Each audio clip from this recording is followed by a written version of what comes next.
አሰላሙ አለይኩም ወረህመቱላሂ ወበረካቱ። ሰላም ውድና የተከበራችሁ ቤተሰብ እንዴት ናችሁ? ላይ ደህና ናችሁ ወይ? ከኔ ጋር ሁሉ ሰላም አልሐምዱሊላህ።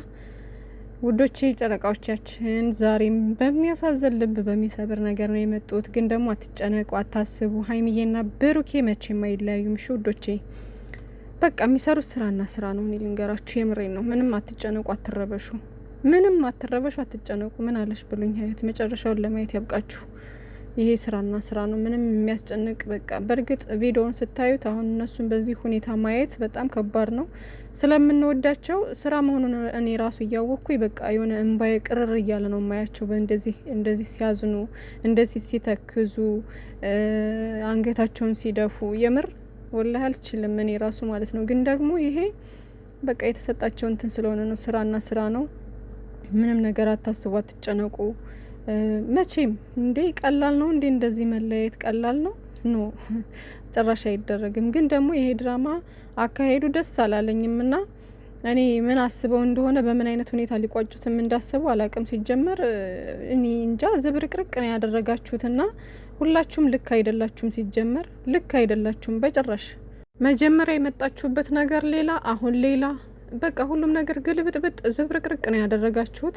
በምን አይነት መንገድ ልትቋጩትም እንዳሰቡ አላሁ አለም። ሁሉንም በትዕግስት መጠበቅና በትዕግስት ማየት ነው። ምንም ግን እዚህ ጋር የምነግራችሁ ነገር፣ አሁንም ደጋግሚ የምነግራችሁ ነገር፣ መቼም አይለያዩም። ሀይሚዬና ብሩኬ ከፈጣሪ በታች አይለያዩም። እሺ ውዶችዬ፣ እዚህ ጋር የምታዩት ነገር በሙሉ ስራና ስራ እንጂ እውነተኛ ነገር ሆኖ አይደለም። የምንም ልጅ የለም የምንም በቃ እንዴ ብዙ ሰው ይጎዳል ምናምን። ግን ደግሞ ራሳችሁን ጠብቁ። ሁልጊዜም ደጋግሜ የምነግራችሁ ካለፈው ነገር ተማሩ። አይነው እረዳችኋለሁ። ይሄ ጊዜ ለኦዲየንስ በጣም ከባድና ፈታኝ ጊዜ ነው። በጣም ለምንወዳቸው፣ በጣም ለምንሳሳላቸው ሰዎች በጣም ፈታኝ ጊዜ ነው አሁን ያለንበት። ከዚህ በፊትም 3 ወር እንዳሳለፍ ነው የጭንቅ ጊዜ ነው። አሁን ግን ደግሞ ያንም አልፎ ደስ በሚል ነገር መተውኛ እንዳስደሰቱን ሁሉ አሁንም ደግሞ ይሄ ነገር እንደሚያልፍ 100% ነው የምነግራችሁ ማለት ነው። የዛኔ ተስፋ ልንቆርጥ ጫፍ በደረስንበት ሰዓት ብዙ የጨረቃ ፋሚሊ ማለት በቃ ምን ድንጉር ነው፣ ወዴት ነው የሚሄዱት ምናምን ነገር እያልን በጣም ሌላ እንትን ውስጥ በገባንበት ሰዓት ደግሞ በግብዳው አምጥተው ሰርፕራይዝ አድርገውና አስደስተውና እስካሁን ድረስ በደስታ ነበር ስናሳልፍ የነበረው ማለት ነው። እና አሁን ይሄ ነገር ደግሞ የመጨረሻው ሰዓት ነው። ኢንሻአላህ ሁሉም ነገር ተስተካክሎ ሁሉም ነገር ጸድቶ በሰላም ሀይሚዬና ብሩኬ ኑሯቸውን ይኖራሉ። ምንም ነገር እንዳታስቡ፣ መቼም ይለያያሉ ብላችሁ ምንም በቃ አሁን ላይ ሀይሚዬ እንደዛ እያለች ያለችው ከሚሰማት አንጻር ነው፣ ያው ካለው ነገር አንጻር ነው። በእርግጥ በዚህ ሰዓት ምንም ያው ፍቅረኛሞች እስከሆኑ ድረስ የሱ ችግር የሷ ነው። ማዋሸቱ ምናምን አሁን ለምን ዋሸኝ የምትለው ሀይሚዬ ምን እንደሆነ ታውቃላችሁ? ብሩኬ አምኖ ቶሎ ብሎ ተቀበላት። ገባችሁ አይደለ? ያ ነገር አስደንግጧታል። ለምን አድርጎት ነው ማለት ነው፣ ዋሽቶኝ ነው ማለት ነው የሚል ነገር ውስጥ ነው የገባችሁ። አሁን ያ ነገር ነው ያናደዳት። ገባችሁ አይደለ? እንጂ አሁን ዲኤንኤው እንኳን ውጤቱ መጥቶ እንኳን ላይክ እንዴ በፍጹም ሊሆን አይችልም፣ ድጋሚ ምርመራ እናስመረምራለን፣ ድጋሚ ይመረመራል ብሎ በቃ በጣም ስሬስ ሆኖ ምናምን ለማስመርመር ቢሞክር ምንም ነገር ላትል ትችል ይሆናል። ምናልባትም ነገሮችን ለመጋፈጥ ዝግጁ ልትሆን ትችላለች። አሁን ግን በቃ ማለት በቃ ዝም ብሎ ችግር የለውም በቃ እኔ ልጁን አሳድጋለሁ አንቺ ብቻ አትለይኝ አይነት ነገር ሲላት አምኑ ተቀበለ። እንዴት ነው በቃ ማለት እውነት ካለውና ከዚህ በፊት የምር አድርጎት ከሆነ ለምን እስከዛሬ ደበቀኝ አይነት ነገር ውስጥ ገብታለች ማለት ነው ሀይሚዬ ማለት ነው። እና ያ ነገር ነው ያናድዳት ብዬ አስባለሁኝ። ግን ቢሆንም ደግሞ እስከ መለያየት ደረጃ ድረስ ወይም ደግሞ በቃ አልፈልግም ብላ ውሳኔ መወሰን አለባት ብዬ አላምንም። ምክንያቱም በጣም ብዙ ዋጋ የከፈለችለት ፍቅር ነው፣ እሱም ዋጋ የከፈለበት ፍቅር ነው። በጣም ብዙ ነገር ያሳለፉት እንትን ነው ማለት ይሄ አሁን እውነት ነው ብዬ አይደለም እንደዚህ የምላችሁ ውዶቼ፣ ድራማ ነው። ግን ደግሞ በድራማው ስንሄድ ነው የምላችሁ። በሪል ህይወት ላይ እንደዚህ አይነት ነገር ቢያጋጥም ሀይሚዬ ውሳኔ መወሰን የለባትም በዚህ ሰዓት። ምክንያቱም ለራሴ ጊዜ ስጠኝ፣ በደንብ ጊዜ ያስፈልገኛል፣ የገጠመኝ ነገር በጣም ከባድ ነው፣ ያለሁበት ሁኔታ ጥሩ አይደለም፣ ጊዜ ያስፈልገኛል ማለት ነው እንጂ ያለባት ውሳኔ ወስና በቃ መለያየት አለብን አይነት ነገር ውስጥ መግባት የለባትም። በያስባለው ማለት ነውና ይሄን የምነግራችሁ በድራማው ግን ደግሞ በሪል ህይወት እንደዚህ አይነት ነገር ቢያጋጥም እንደዛ ነው መሆን ያለበት ብዬ ማምነው ማለት ነው። ምክንያቱም ይሄ ቀልድ አይደለም፣ ህይወት ቀልድ አይደለም፣ ዋጋ የተከፈለበት ነው። እሷም ደግሞ እንደሚሉት ደግሞ በሆዷ ልጅ አለ ምናምን እንደሚሉት በቃ በእንትኑ ማለት ነው በቪዲዮ ገባችሁ። እንደዛ ስለሆነ ዋጋ የከፈለችበትን ፍቅር አሳልፋ መስጠት የለባትም።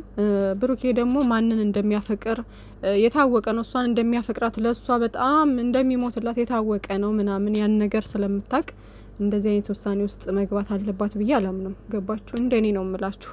ግን ደግሞ ዛሬ ምናልባት የተናገረችው ነገር ምናልባት ነገሮችን ቆም ብላ አስባ እንደገና ድጋሜ አይ ትናንት እኮ ያልኩ እንደዚህ ነው ምናምን ብላ ልትመለስ ትችላለች። ገባችሁ አይደለ? እና ሌላው ደግሞ ብሩኬ ደግሞ እዛ ጋር ለምን ዋሸኸኝ ለምን ምናምን ነገር ስትል ቅመሟ የጠየቀችው ነገር እንዳለ በሙሉ በትክክለኛው መንገድ ትክክል የሆነ ነገር ነው ጥያቄ ያቀረበችው። ለምን ዋሸኸኝ ለምን ምናምን ያለችው በሙሉ ልክ ነች። ገባችሁ አይደለ? እና እኔም በሷ ቦታ ብሆን ይሄን ነገር ነው ምለው። ግን ደግሞ ያው ውሳኔ እንደነገርኳችሁ ውሳኔ ፈጥኜ አልወስንም። ግን ደግሞ በሰዓቱ ምለው ነገር የምናገረው ነገሮች ቅመሟ እንዳለችው ነገር ነው የምናገረው። እና ያን ነገር ስትጠይቀው ብሩኬ በቃ ዝም ብሎ እንደተቀበለ አይነት ከማውራት እኔ አልዋሸሁሽም፣ እሷ ምን እንዳደረገች አላቅም፣ አላመንኩበትም። አሁንም ቢሆን አምኜበት አይደለም የተቀበልኩት፣ ግን ጭቅጭቅ ስላስጠላኝ ነው።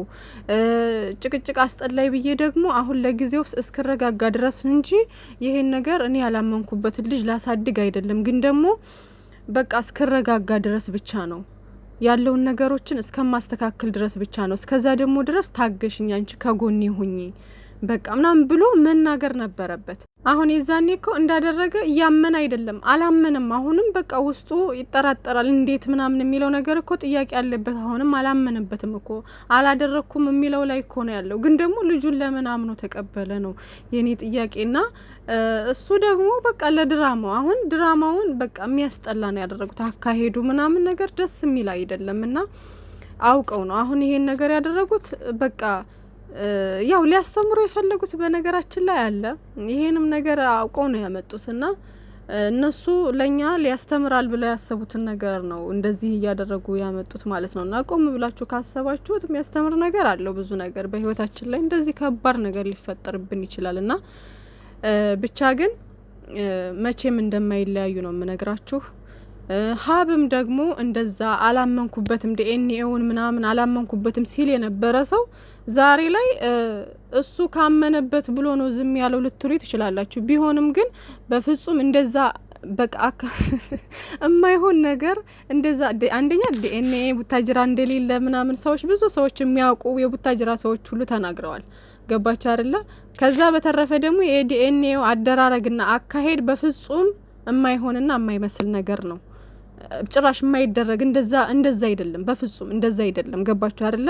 ሲቀጥል ደግሞ ሌላው ደም ነው እሱ ሰጥቶ የወጣው አይደለ? ብሩኬ ደም አይሰጥም ለህፃን ልጅ ከጉሮሮ ከምናምን ነው እንትን የሚለው አሉ የሚወሰደው እንጂ ከህፃን ልጅ ደም አይወሰድም። ትልቅ ሰው ምናምን ቢሆን ችግር የለውም ይወሰዳል አሉ ከደም። ግን ህፃን ልጅ ከሆነ በፍጹም ደም ከህፃን ልጅ አይወስዱም አሉ። ከጉሮሮ ነው የሚወሰደው። ከጉሮሮ ከህፃኗ ከጉሮሮ ከሆነ የወሰዱት ከብሩኬም ከጉሮሮ ነው የሚወስዱት። ተመሳሳይ መሆን አለበት። ገባችሁ አይደለ? ያ ነገር ተሳስተዋል። ሲቀጥል ደግሞ ዶክሜንቱ ራሱ መጥቶ ውጤቱ ራሱ መጥቶ ሲነበብ ማለት ነው በፍጹም ይሄ አሁን እንዴት ነው ዝም ብሎ ፌክ ወረቀት ከቀበሌ ምናምን አጽፈን የምንመጣው ወይም ደግሞ ጓደኛ ጽፎልን የምንመጣው ነገር እንደዛ አርገው ነው ጽፎ ያመጡት እንጂ ትክክለኛ ከዶክተር ምናምን ተጽፎ ምናምን አይደለም። ማህተም ተመቶበት በስነ ስርዓት አይደለም። ብዙ ሂደት አለው። ራሱ ሲነበብ ራሱ ያልገቡ ቃላቶች ራሱ ብዙ አሉ። ገባችሁ አይደለ? በጣም ብዙ ስህተት አለው። ድራማ የመሆኑ ምልክት እንኳን ራሱ ማለት ነው በዚህ መለየት ትችላላችሁ። ገባችሁ አይደለ? የምንም ልጅ የለም የምንም እንትን የለም። ግን ሂደቱን በምን አይነት ሁኔታ ማጠናቀቅ እንደፈለጉ ባላቅም ማለት ነውና ምንም ሀሳብ አይግባችሁ፣ ምንም አትጨነቁ።